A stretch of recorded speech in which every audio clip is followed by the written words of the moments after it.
Hello everyone, कैसे हैं आप सब। मैं आशा करता हूं कि आप सब बहुत अच्छे होंगे और आपकी तैयारी आपके एग्जामिनेशन के लिए काफ़ी अच्छे से चल रही होगी। आज के इस वीडियो लेक्चर में मैं आपको बताऊंगा हरियाणा सिविल सर्विसेज का new pattern and new syllabus. अभी रिसेंटली हरियाणा सिविल सर्विसेज की वेबसाइट पर एक नई नोटिफिकेशन अपलोड करी गई है और इस नोटिफिकेशन में बताया गया है कि हरियाणा सिविल सर्विस एग्जामिनेशन का सिलेबस क्या होगा। इसी नोटिफिकेशन में यह भी क्लियर किया गया है कि प्रिलिमिनरी एग्जामिनेशन का सिलेबस क्या होगा और मेंस एग्जामिनेशन का सिलेबस क्या होगा। जैसा कि मैं आपको ऑलरेडी बता चुका हूं अपने प्रीवियस वीडियोस में कि जो हरियाणा सिविल सर्विस एग्जामिनेशन है इसके पैटर्न में कुछ चेंजेस किए गए हैं 2019 और 20 में। इनमें जो हरियाणा सिविल सर्विसेज का प्रीलिम्स का पैटर्न है उसमें थोड़ा बदलाव किया गया है और जो मेंस एग्जामिनेशन का पैटर्न है उसमें थोड़ा बदलाव किया गया है। अगर आप प्रीलिम्स एग्जामिनेशन को देखें तो प्रीलिम्स एग्जामिनेशन में आपका जनरल स्टडीज का पहला पेपर होता है एंड सीसेट का सेकंड पेपर होता है। तो अब सीसेट का जो सेकंड पेपर है उसको क्वालिफाइंग नेचर का कर दिया गया है। अगर आपके उसमें 33% मार्क्स आते हैं तो आप वो पेपर क्वालिफाई कर चुके हैं और फिर आपकी जो मेरिट बनेगी वो पेपर 1 के मार्क्स के हिसाब से बनेगी। तो जो GS1 में जनरल स्टडीज के पेपर में जो अच्छे नंबर लाएगा उसके सिलेक्शन होने के चांसेस काफी ज्यादा बढ़ जाएंगे। और आपको यह भी पता है कि जो नेगेटिव मार्किंग होगी वो 1/4 होगी पर्टिकुलर क्वेश्चन में, कि अगर आपका 1 मार्क्स का क्वेश्चन है तो उसमें जो नेगेटिव मार्किंग होगी वो 0.25 की होगी। सिमिलर लाइंस पे आपके मेंस के पैटर्न को भी चेंज किया गया है। मेंस में पहले क्या होता था कि आपका एक इंग्लिश का पेपर होता था, एक हिंदी का पेपर होता था, एक जनरल स्टडीज का पेपर होता था 100 नंबर का और 2 ऑप्शनल के पेपर होते थे 150 नंबर के। तो वहां पर आपको 2 ऑप्शनल चूज करने पड़ते थे अपने मेंस के एग्जामिनेशन के लिए। लेकिन मेंस के पैटर्न में क्योंकि बदलाव किया गया है तो आपको अब जो नया पैटर्न देखने को मिलेगा वो कुछ इस प्रकार से होगा कि मेंस के पेपर में मेंस के एग्जामिनेशन में पहला पेपर आपका इंग्लिश का होगा, सेकंड पेपर आपका हिंदी लैंग्वेज का होगा, थर्ड पेपर आपका जनरल स्टडीज का होगा जो कि 200 मार्क्स का पेपर होगा एंड जो फोर्थ पेपर होगा वो आपका एक सिंगल ऑप्शनल का पेपर होगा जो कि 200 मार्क्स का होगा। तो टोटल 600 मार्क्स का आपका मेंस का एग्जामिनेशन होगा और 75 मार्क्स का आपका इंटरव्यू है। तो टोटल मार्क्स आपके जो मेंस एग्जामिनेशन के और इंटरव्यू एग्जामिनेशन के मिलके बने वो 675 होंगे और जिस बच्चे की इन 675 मार्क्स में मेरिट बनेगी वो आपका सिलेक्ट हो जाएगा इन दी हरियाणा सिविल सर्विसेज एग्जामिनेशन। अब आपको यह भी पता है कि हरियाणा सिविल सर्विसेज की नोटिफिकेशन किसी भी वक्त आ सकती है। काफी इंपॉर्टेंट आपका ये एग्जामिनेशन है तो इसकी नोटिफिकेशन की अगर आप वेट करेंगे और फिर अगर आप तैयारी करेंगे तो शायद आप लेट हो चुके होंगे। तो आपको इसकी नोटिफिकेशन की वेट ऐसा नहीं करनी चाहिए क्योंकि एक डिफिकल्ट एग्जामिनेशन है तो इसकी तैयारी आप औरों से जितनी जल्दी कर दे उतना आपके लिए अच्छा होगा। हरियाणा सिविल सर्विसेज के इस पर्टिकुलर वीडियो में मैं आपको बताऊंगा कि क्या पैटर्न है, क्या सिलेबस है और किस तरीके से इस सिलेबस को आपने प्रिपेयर करना है। ठीक है, तो ये जो नोटिफिकेशन है ये आपकी हरियाणा गवर्नमेंट पर्सनल डिपार्टमेंट की नोटिफिकेशन थी। रिसेंटली इसको अपलोड किया गया है वेबसाइट पर। तो ये आपकी 9 फरवरी 2021 की नोटिफिकेशन है जहां पर बताया गया है कि जो Haryana civil services executive branch and allied services का एग्जामिनेशन है इसका सिलेबस क्या होगा। ठीक है, तो इसके सिलेबस के हिसाब से ही आप अपनी प्रिपरेशन को स्ट्रीमलाइन कर सकते हैं। देखो, जब भी आप कोई युद्ध करने जा रहे होते हैं तो आप अपने अस्त्रों शस्त्रों को अच्छे से चेक कर लेते हैं, उनको शार्प कर लेते हैं ताकि आप उस लड़ाई को अच्छे से लड़ पाएं। ठीक है, तो यहां पर आप हरियाणा सिविल सर्विस का अगर एग्जामिनेशन देने जा रहे हैं तो आपके मेन अस्त्र शस्त्र क्या होंगे। एक तो आपका सिलेबस पे पकड़, कि आपकी सिलेबस पे कितनी अच्छी पकड़ है, कितने अच्छे से आपको पता है कि आपका सिलेबस क्या है। और दूसरा जो आपका मेन शस्त्र है वो है आपकी प्रीवियस ईयर क्वेश्चंस की एनालिसिस। तो आपको हमारे YouTube चैनल पर प्रीवियस ईयर क्वेश्चंस की एनालिसिस भी दिख जाएगी जहां पर 2017 का जो पेपर था वो सब्जेक्ट वाइज हमने आपको सॉल्व करवाया है।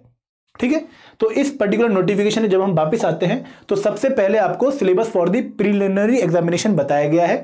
ठीक है, जो हमारा प्रीलिम्स का एग्जामिनेशन है बहुत इंपॉर्टेंट एग्जामिनेशन है और जो मेजर सिलेक्शन यहां पे आपको डिफिकल्ट सबसे ज्यादा लगेगी वो आपको प्रीलिम्स एग्जामिनेशन में लगेगी क्योंकि सबसे ज्यादा छटनी जो होती है वो इसी पर्टिकुलर स्टेप पर होती है। अगर मान लो 20,000 बच्चे फॉर्म भर रहे हैं तो लगभग 2,000 बच्चे ही रह जाते हैं प्रीलिम्स के बाद। तो यहां पर आपको मैक्सिमम कंपटीशन देखने को मिलेगा। तो इस पर्टिकुलर प्रिलिमिनरी एग्जामिनेशन में जो जनरल स्टडीज का पेपर है जो आपका मॉर्निंग बैच में होता है जनरल स्टडीज का पेपर, यहां पर कौन कौन से कंपोनेंट आपके इंक्लूड होंगे। जनरल साइंस, ठीक है, जैसे मैं आपको एग्जामिनेशन एनालिसिस की वीडियो में बता भी चुका हूं कि 10 से 15 क्वेश्चन आपके साइंस के आते हैं।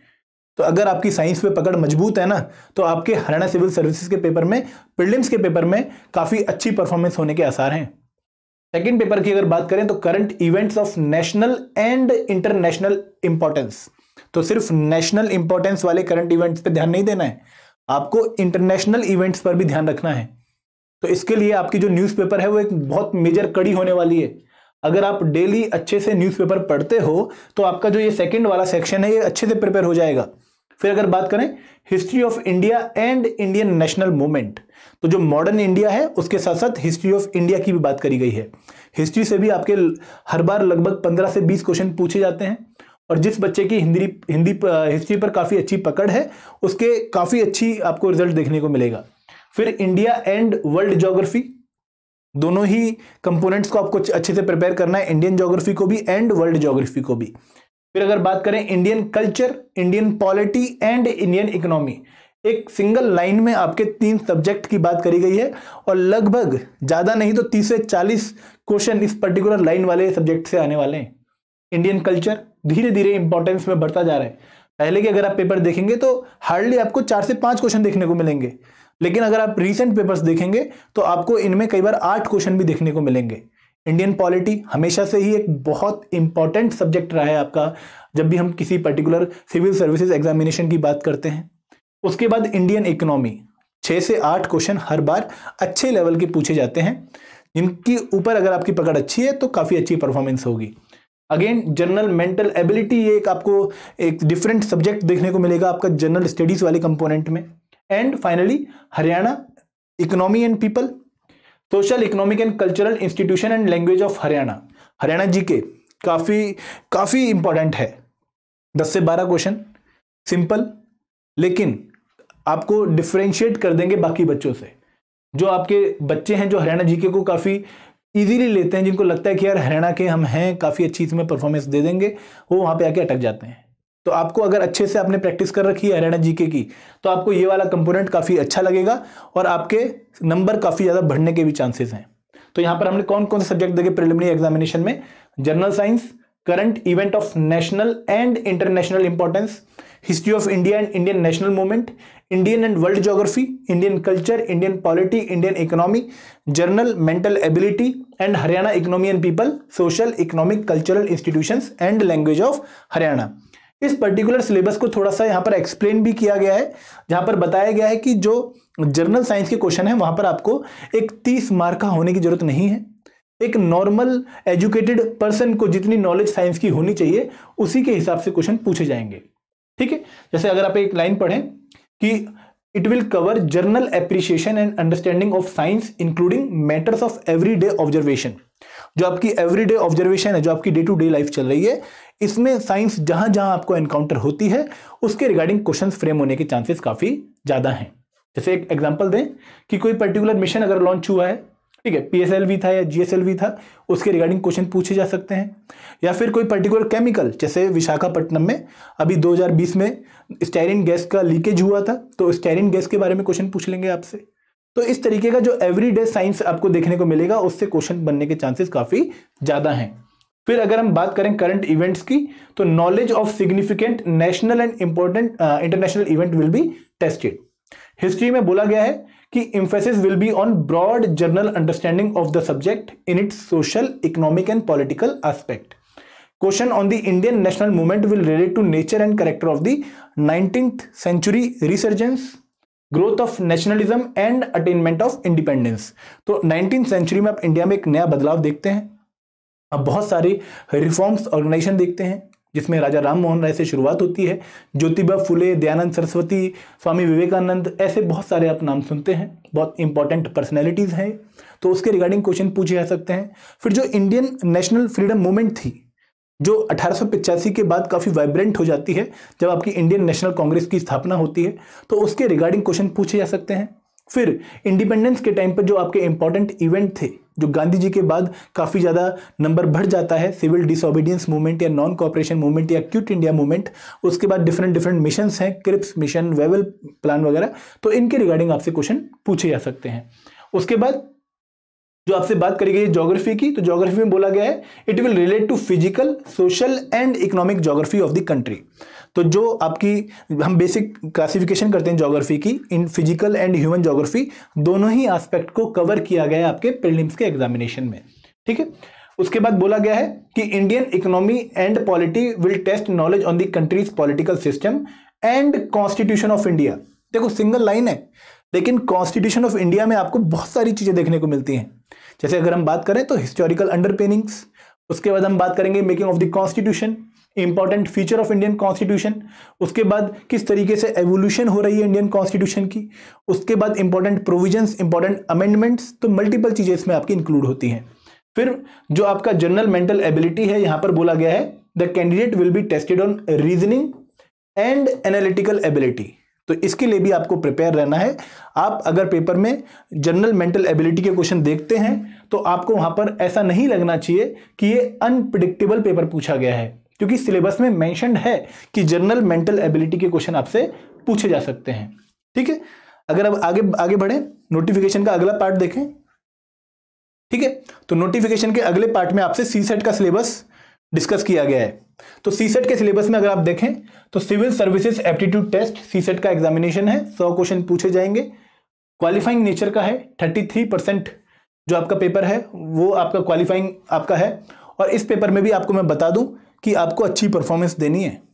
भले ही 33% बोला है तो आप ये मत सोच के जाइएगा कि सिर्फ 33 क्वेश्चन ठीक करके आने, लगभग 60 से 70 क्वेश्चन करिए, सेफ साइड पे रहिए और इस एग्जाम के लिए भी थोड़ा सा तैयारी करते रहिए। तो अगर मैं आपको इसके एग्जामिनेशन के बारे में बताता हूं, एक मिनट इसको जूम आउट करके, तो आप देखेंगे कि यहां पर कंप्रिहेंशन सबसे पहले, उसके बाद interpersonal skill including communication skill, logical reasoning and analytical ability, decision making and problem solving, general mental ability again in the CSAT examination, एक डिफरेंट लाइन पर होगी पर ये बेसिक न्यूमरेसी, जहां पर आपकी 10th तक की मैथमेटिक्स के बारे में क्वेश्चन पूछे जा सकते हैं, एंड डाटा इंटरप्रिटेशन। तो काफी इंपॉर्टेंट इसमें टॉपिक्स इंक्लूड किए गए। तो आपको याद रखना है कि जो डिफरेंट टॉपिक है वो कौन कौन से हैं। Interpersonal skill including communication skills, जो हम कई बार नजरअंदाज कर देते हैं, और आपकी decision making and problem solving, ये 2 कंपोनेंट आपको बहुत ही अच्छे से प्रिपेयर करने हैं। अगेन आप लोगों को एक डाउट है हमेशा ही कि क्या सीसेट क्वालिफाइंग है, तो मैं आपको बता रहा हूं कि सीसेट इस बार भी आपका क्वालिफाइंग नेचर का है।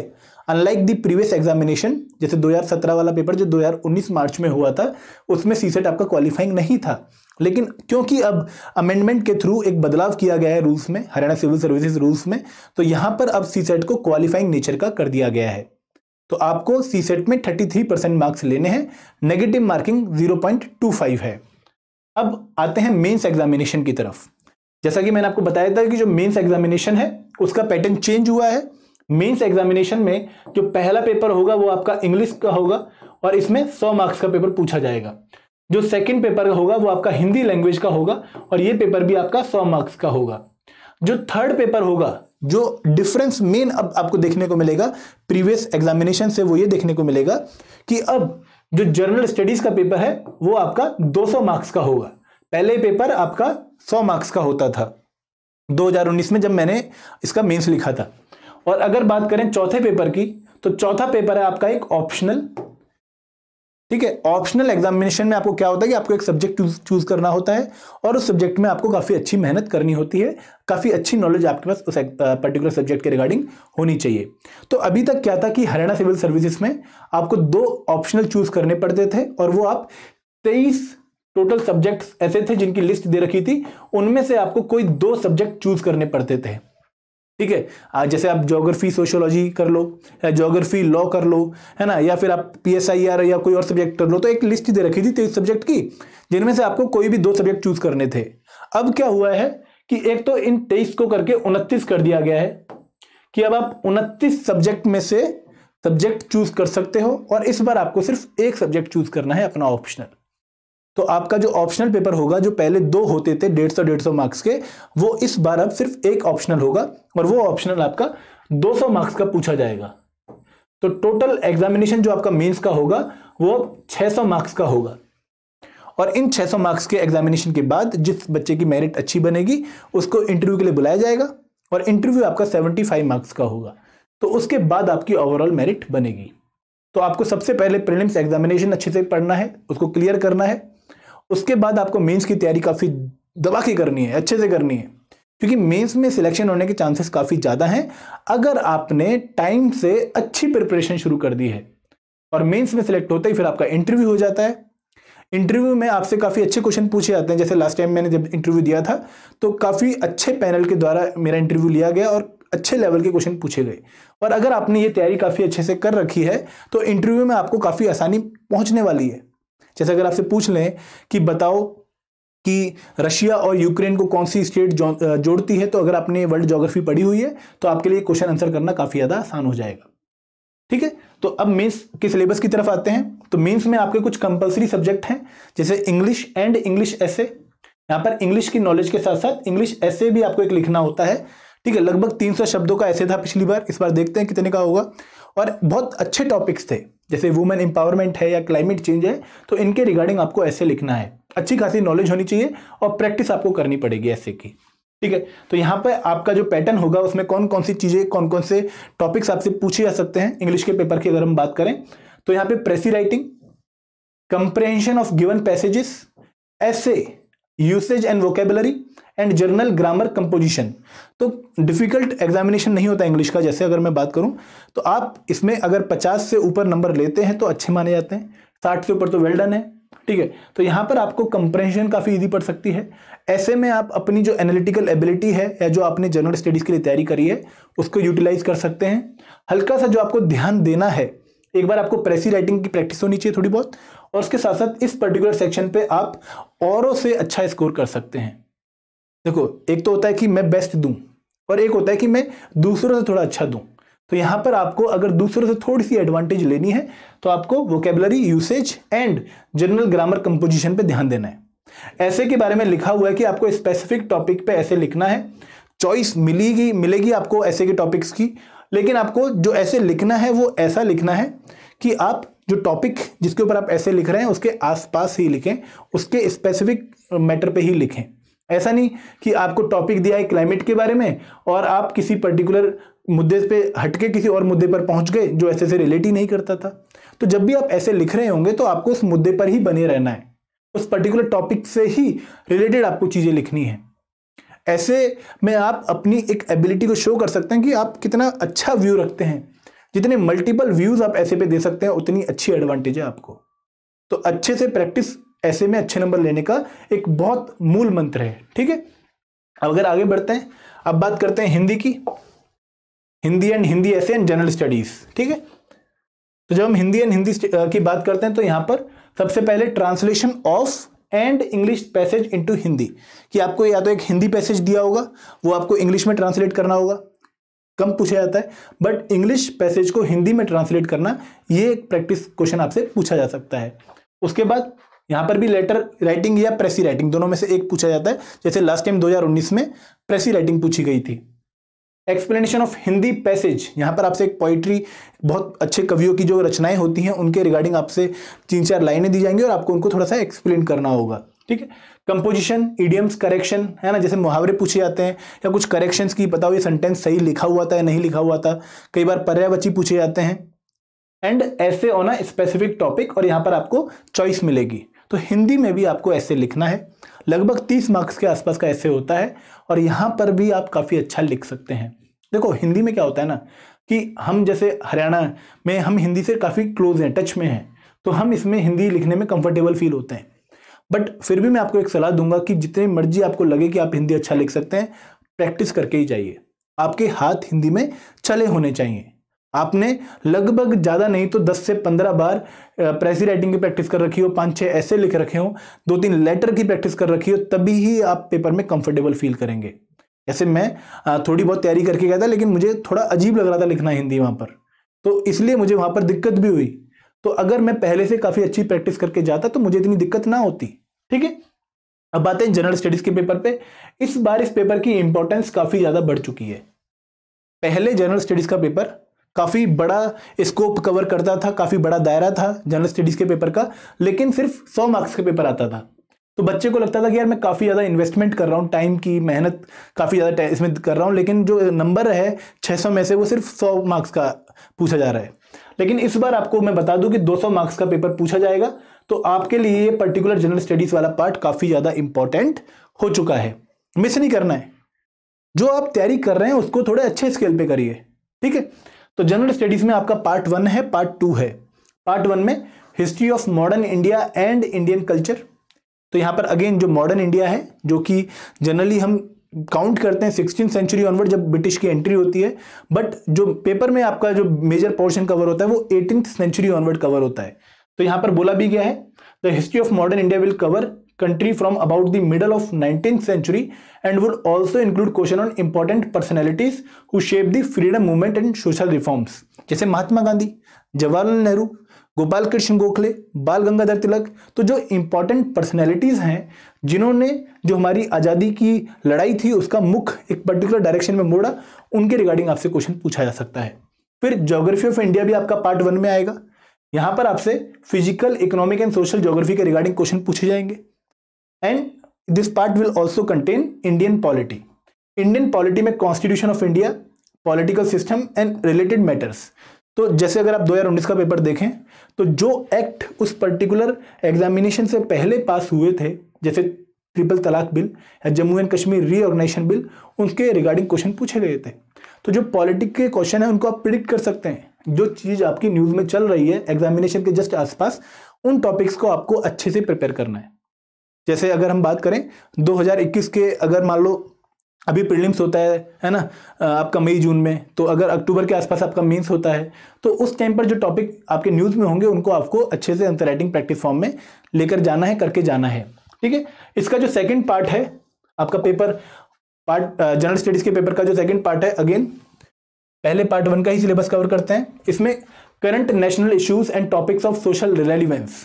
यहाँ पर आपको करंट नेशनल इवेंट्स या इंटरनेशनल इवेंट्स या जो सोशल इश्यूज हैं जैसे पुवर्टी, हंगर, वुमेन एम्पावरमेंट, इनके रिगार्डिंग आपको क्वेश्चन पूछे जाएंगे। तो देखो यहाँ पर एक पूरा इन्होंने बताया भी हुआ है कि demography and human resources and related issues, behaviour and social issues, है ना, law enforcement issues, human right issues, corruption in public life, internal security and related issues, environmental issues, ecological preservation, conservation of natural resources. तो बहुत अच्छे से इस बार syllabus को explain किया गया, बारीकियां भी बताई गई हैं। तो आप इन्हीं पर्टिकुलर टॉपिक्स के हिसाब से अपनी जो तैयारी है उनको स्ट्रीमलाइन कर सकते हैं। अपने टॉपिक्स को इस हिसाब से प्रिपेयर करिए। देखिए जैसे मान लो आप कोई टॉपिक पढ़ रहे हैं, आपने पढ़ा कि अभी चाइना के साथ इंडिया की बॉर्डर पर प्रॉब्लम चल रही है, तो वो आपको कहां पर आएगा, वो आपका basically internal security and related issues पे आ जाएगा। या नक्सलवादी मूवमेंट्स अगर आप पढ़ रहे हैं किसी पर्टिकुलर न्यूज में, तो उसको इस टॉपिक में डाल दीजिए। अगर आप एनवायरमेंट के रिगार्डिंग कोई न्यूज पढ़ रहे हैं तो वो आपका एनवायरमेंटल इश्यूज में आ जाएगा, ठीक है। तो इस तरीके से जो भी आप पढ़ें उनको इस पर्टिकुलर सिलेबस के हिसाब से टॉपिक्स को अरेंज करते रहें, क्योंकि जब आप फिर रिवाइज करेंगे लास्ट में तो आप काफी अच्छे से एक कंपाइल्ड वे में रिवाइज कर सकते हैं। अगर पार्ट 2 की बात करें तो यहां पर इंडिया एंड दी वर्ल्ड, तो जो इंटरनेशनल रिलेशंस वाला पार्ट है वो आपका पार्ट 2 में आएगा। इंडियन इकोनॉमी आपकी पार्ट 2 में कवर होगी। इंटरनेशनल अफेयर्स एंड इंस्टीट्यूशंस ये यहां पर कवर होगा। Development in the field of science and technology, देखो साइंस एंड टेक्नोलॉजी अगेन जो टॉपिक काफी ज्यादा न्यूज में है रिसेंट टाइम्स में एग्जामिनेशन के, उसके रिगार्डिंग क्वेश्चन पूछे जा सकते हैं। जैसे अगर आप 2019 का पेपर देखें तो चंद्रयान 2 जुलाई में आपका मिशन चला था, पास आना इन प्रोसेस था, और अगस्त में आपका मेंस एग्जामिनेशन था। तो अगस्त में आपका पहला या दूसरा क्वेश्चन ही पेपर का चंद्रयान 2 के ऊपर था। तो इस तरीके से आपको साइंस एंड टेक्नोलॉजी के जो करंट इवेंट्स हैं वो आपको अच्छे से ध्यान में रखने हैं। फिर statistical analysis, graphs and diagram, बहुत स्कोरिंग है, लेकिन आपको एक बार इन क्वेश्चंस को गो थ्रू करना ही पड़ेगा, क्योंकि अगर आप पहली बार एग्जामिनेशन में जाके आंसर लिखने की कोशिश करेंगे तो आप शायद रिदम से भटक जाएं। तो पहले ही आपको statistical analysis and graphs and diagrams के क्वेश्चंस को प्रैक्टिस करके जाना है, इन पे आपको ढिलाई नहीं बरतनी। और फिर आपके अगर ऑप्शनल सब्जेक्ट की बात करूं तो उसका सिलेबस बताया गया है कि हर एक ऑप्शनल का बहुत ही डिटेल्ड सिलेबस दिया गया है, तभी ये नोटिफिकेशन लगभग 69 पेजेस की बनती है। अब जो आपके ऑप्शनल हैं वो 23 से बढ़कर 29 कर दिए गए हैं, 6 नए ऑप्शनल आपके आए हैं। तो यहाँ पर आपको ऑप्शनल सब्जेक्ट्स की लिस्ट दे रखी है पूरी एकदम, जैसे पहले सिलेबस देख रहा है कि एनिमल हस्बेंड्री का सिलेबस क्या होगा, तो पूरा हर एक सब्जेक्ट वाइज आपको यहाँ पे सिलेबस देखने को मिलेगा हर एक ऑप्शनल का, ठीक है, अगर मैं इस नोटिफिकेशन के लास्ट में जाऊं, एक मिनट, तो यहां पर सभी के सिलेबस आपको कवर करने के बाद, जैसे यहां पर आप देख रहे हो कि जूलॉजी का सिलेबस है, तो लगभग 29 सब्जेक्ट्स आपके इस पर इंक्लूडेड हैं, जिनसे आप एक ऑप्शनल चूज कर सकते हो और उस ऑप्शनल को आपको अच्छे से प्रिपेयर करना है, क्योंकि 200 मार्क्स आपके ऑप्शनल से कवर होंगे। अब आपको मैं एक बात लास्ट में यही कहना चाहूंगा कि नोटिफिकेशन की वेट मत करिए। नोटिफिकेशन तो बस आने ही वाली है, कभी भी आ सकती है। और इस बार अगर आपको हल्का सा, जो आप न्यूज़ सुन रहे होंगे, काफ़ी इधर उधर लोगों से पता लग रही है कि 150 से ज़्यादा वैकेंसीज निकलने वाली हैं, ठीक है, लेकिन आपकी तो सिर्फ एक ही सीट है ना, और कंपटीशन काफ़ी है।